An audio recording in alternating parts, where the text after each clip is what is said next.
வணக்கம் மக்களே, இன்றைக்கி என்ன டாபிக் பார்க்க போகிறோம் அப்படின்னா, இப்போ வச்சுருக்க ஆதார் வந்து ஃபுல்லாக சேஞ்ச் ஆகி ஒரு ஆதார் கார்டில் கியூஆர் கோடும் ஃபோட்டோவும் இருக்குது அப்படின்ட்டு தான் ஒரு அப்டேட் வந்து முந்தானத்து வந்துச்சுது.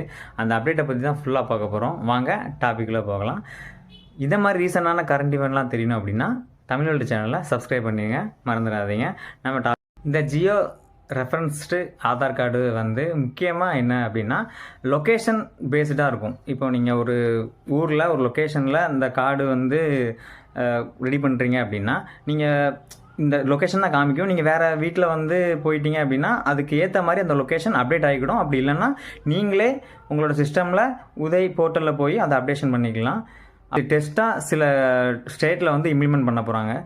ஒரு டெஸ்டிங்காக இப்போ ஒரு ஸ்டேட்டில் அதை வந்து டெஸ்ட் பண்ணி பார்க்க போகிறாங்க. டெஸ்ட் பண்ணி இது எப்படி வந்து சப்போர்ட்டாக இருக்குது, என்ன மாதிரி வந்து கண்ட்ரிக்கு தேவை அப்படின்ற விஷயங்கள்லாம் இதில் வந்து இம்ப்ளிமெண்ட் பண்ண போகிறாங்க. முக்கியமான அட்வான்டேஜ் அப்படின்னா என்னென்னா, ஒரு நாட்டிலேருந்து இன்னொரு நாட்டுக்கு அடிக்கடி மைக்ரேஷன் ஆகிக்கிட்டு இருக்காங்க. இப்போ வங்காளதேசமாக இருக்கட்டும், ஸ்ரீலங்காவாக இருக்கட்டும், பாகிஸ்தானாக இருக்கட்டும், அப்படி எல்லா நாட்டிலேருந்தும் மைக்ரேஷன் ஆகிக்கிட்டு இருக்காங்க. அந்த மைக்ரேஷனை ஒழிக்கணும். டூப்ளிகேட் ஆதார் கார்டு நிறையா வந்துட்டு, இப்போ ஒரு நாட்டிலேருந்து இன்னொரு நாட்டுக்கு வராங்கன்னா டூப்ளிகேட்டாக ஆதார் கார்டு நிறைய பேர் அடிக்கிறாங்க.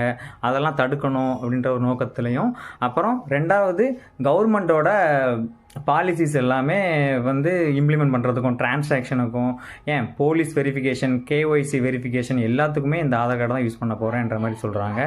அப்புறம் முக்கியமாக பார்த்துட்டிங்க அப்படின்னா, ஒரு நகரமாக இருக்கட்டும், கிராமமாக இருக்கட்டும், கவர்மெண்ட்டோட நிதி ஒதுக்குறாங்க. ஒரு முக்கியமான இத்தனை மக்கள் தொகைக்கு இத்தனை இதுன்னு நிதி ஒதுக்குறாங்க. அந்த நிதி ஒதுக்குறதெல்லாம் முன்னாடி டூப்ளிகேட் கார்டு அதிகமாக இருந்ததுனால மக்களுக்கு சேவைகள் ஒழுங்காக சென்று வரலை. அதை வந்து முழுமையாக பண்ணணுன்றதுக்காண்டி இந்த ஜியோ ரெஃபரன்ஸ் ஆதார் கார்டு வரப்போகுது. அதுக்கான நிறையா இந்த ஆதார் கார்டு வந்து இந்த மாதிரி ஆக்டிவிட்டீஸ் வந்து நிறையா வதந்திலாம் பரவிட்டு இருக்கு. அதுக்கான முழு அப்டேட் வந்து இன்னும் கொடுக்கல. நார்மலாக வந்து இந்த மாதிரி ஆதார் கார்டு இருக்குன்ட்டு மக்களவையில் சொல்லியிருக்காங்க. அதுக்கான முழு விவரமும் உதய் அப்படின்ற போர்ட்டலில் இனிமேல் தான் அப்டேட் பண்ணுவாங்க. நீங்கள் மற்ற சோஷியல் மீடியாலெல்லாம் நிறைய பரவிக்கிட்டு இருக்கு, இப்படி தான் இருக்குன்ற மாதிரி. இந்த மாதிரி ரீசெண்டான கரண்ட் ஈவெண்ட்லாம் தெரியணும்னா தமிழ் வேர்ல்டு சேனலை சப்ஸ்கிரைப் பண்ணுங்கள், லைக் பண்ணுங்கள், கமெண்ட் பண்ணுங்கள். நீங்கள் பண்ணுறதை வச்சு தான் அடுத்தடுத்து நான் வீடியோ பண்ணுறதுக்கு கரெக்டாக இருக்கும். Thank you, by.